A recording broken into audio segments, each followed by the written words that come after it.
شہیدان عزم وفا جو ہر مشکل سے مشکل وقت میں استقلال اور استقامت کے ساتھ ڈٹے رہے اور پھر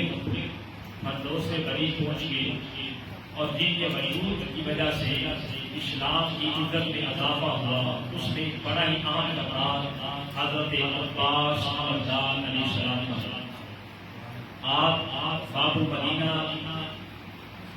حضرت علی شیر خدا رحمہ اللہ تعالیٰ وجہہ کریم کے فرزند جلیل ہیں اور حضرت سیدہ ام البنین جو کہ حضرت علی شیر خدا رحمہ اللہ وجہہ کریم کی اہلیہ ہیں،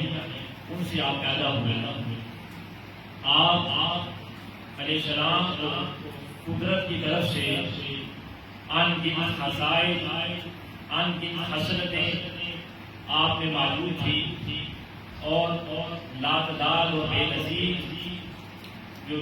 کی خصلتیں آپ لے کر تشریف لائے۔ اور پھر کیا ہوا کہ آپ کا حسن ایسا حسن تھا کہ جس کے سامنے ستاروں کی انجمن کی جو تھی مان پڑ جاتی تھی، اس وجہ سے آپ کو قمر بنی ہاشم کہا جاتا ہے، یعنی بنی ہاشم کا چاند۔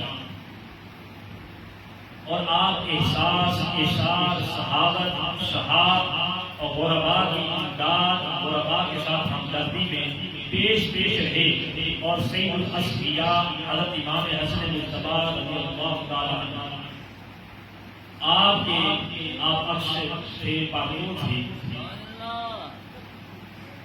صحابت کے حوالہ سے، احساس کے حوالہ سے، اشار کے حوالہ سے آپ حضرت امام حسن مجتبی علیہ السلام کے عکس و پاکیز تھے۔ اور حضرت عباس علمدار علیہ السلام آپ نے اپنے برادران شہزادہ حضرت امام حسن، امام حسین کو ساری عمر جو ہے بھائی کیا کرنے پکارا، حتیٰ کہ آپ رشتہ کے حوالہ سے آپ ان کے بھائی تھے، مگر آپ نے ساری عمر ان کو اپنے آقا اور مولا کیا کر پکارا، اس وجہ سے کہ آپ کہتے تھے کہ میری والدہ ام البنین ہے اور شہزادگان کی والدہ ملکہ فردوس بری سیدہ طیبہ طاہرہ نغہ عصیہ سیدہ فاطمہ الزہرا سلام اللہ علیہا، کہاں میری والدہ اور کہاں شہزادگان کی والدہ بی بی سیدہ فاطمہ الزہرا سلام اللہ علیہا۔ اس وجہ سے آپ نے ساری عمر جو ہے شہزادگان حضرت امام حسین علیہ السلام کو، امام حسن علیہ السلام کو بھائی کہہ کر بھی پکارا، بلکہ اپنے آقا اور مولا کہہ کر پکارا۔ اور وفا کا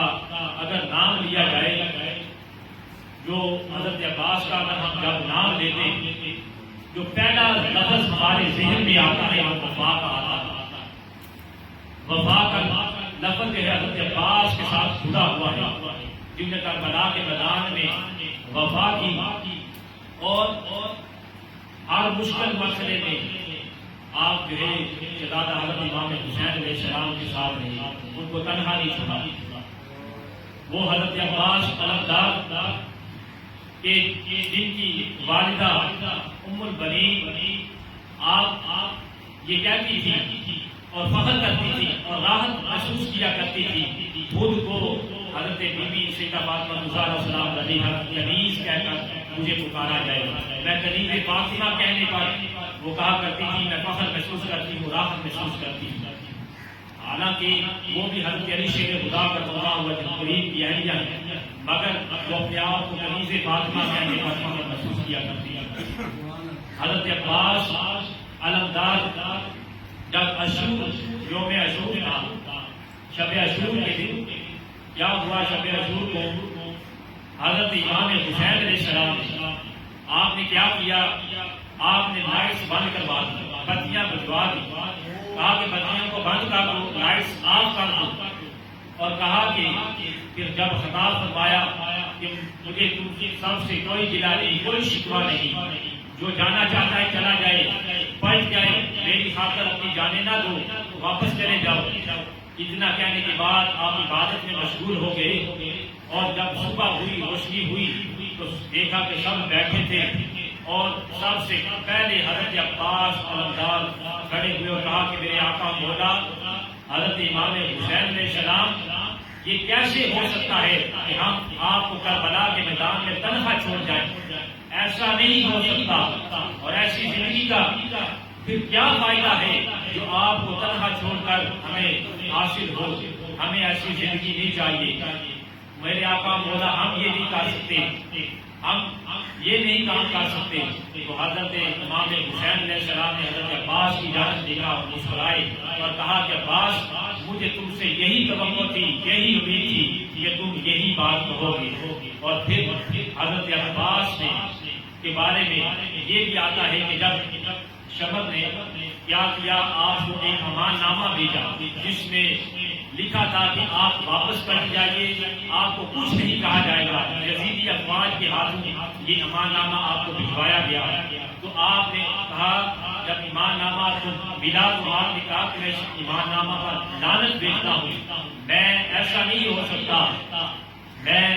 حضرت امام حسین علیہ السلام کو تنہا ہرگز نہیں چھوڑ سکتا، میں اپنی جانیں قربان کر دوں گا اگر حضرت امام حسین علیہ السلام کو تنہا نہیں چھوڑ سکتا۔ اور پھر کیا ہوا، حضرت تاریخ نے وقت دکھایا کہ آسمان بھی جو ہے وہ اشک افشانی کرنے لگا۔ تو پھر کیا ہوا، حضرت عباس علمدار نے اپنے تینوں بھائیوں سمیت حضرت امام حسین علیہ السلام پر اپنی جانیں فدائے کر دی، جانیں نشاور فرما دی۔ اور پھر حضرت عباس کو اسی وجہ سے شہنشاہ محبت، اہل محبت آپ کو وفا کا جو ہے وفا، شہنشاہ وفا کے نام سے یاد کرتے ہیں۔ قریب میں آپ کو شہنشاہ وفا کے نام سے یاد کیا جاتا ہے، اس وجہ سے کہ آپ کو نے وفا کی حضرت امام حسین علیہ السلام کے ساتھ کربلا کے میدان میں جو ہے لمحہ لمحہ ساتھ رہی، ہر مشکل میں ساتھ رہی، اور حضرت امام حسین علیہ السلام پر اپنے بھائیوں سمیت جو ہے قربانی کا جو ہے آپ نے قربانی پیش کی، اور اس وجہ سے آپ کو وفا کا شہنشاہ کہا جاتا ہے۔ جب بھی حضرت عباس کا نام آتا ہے وفا کا لفظ آپ کے ساتھ جڑا ہوا نظر آتا ہے۔ اس وجہ سے اگر کوئی وفا کا باب لکھو اس میں تیرا نام لکھو، اگر کوئی وفا کا باب لکھو اس میں تیرا نام لکھو، حضرت عباس تو وفا کا پیکر ہے، حضرت عباس تو وفا کا پیکر ہے، تیری وفا کو سلام لکھو، تیری وفا کو سلام لکھو۔ حضرت عباس کی زندگی سے جو ہمیں سبق ملتا ہے وہ تین اسباب ملتے ہیں، وہ تین لیسن ہم سب کو ملتے ہیں۔ نمبر 1 جو ہمیں سبق ملتا ہے وہ یہ کہ بھائی کے ساتھ وفا کرو۔ دوسرا یہ کہ ہمیں سبق ملتا ہے وہ اخلاص اور محبت کا ہمیں سبق ملتا ہے آپ کی زندگی سے۔ اور تیسرا سبق جو ہمیں حضرت عباس کی زندگی سے ملتا ہے وہ یہ ہے کہ بھائی، اصل بھائی وہ ہوتا ہے جو مشکل میں، جو مصیبت میں اپنے بھائی کو تنہا نہ چھوڑے بلکہ اس کا ساتھ دے، اس کی پریشانی میں جو ہے اس کا ساتھ دے، اس کے ساتھ جو ہے وہ ڈٹا رہے۔ تو یہ تین اسباب ہمیں حضرت عباس علیہ السلام کی زندگی سے ملتے ہیں۔ اللہ تعالیٰ کے دعا ہے اللہ تعالیٰ آپ کا خیر ہم سب کو نصیب فرمائے اور آپ کے نقش قدم پر ہم سب کو چلنے کی خوشی عطا فرمائے۔ آمین۔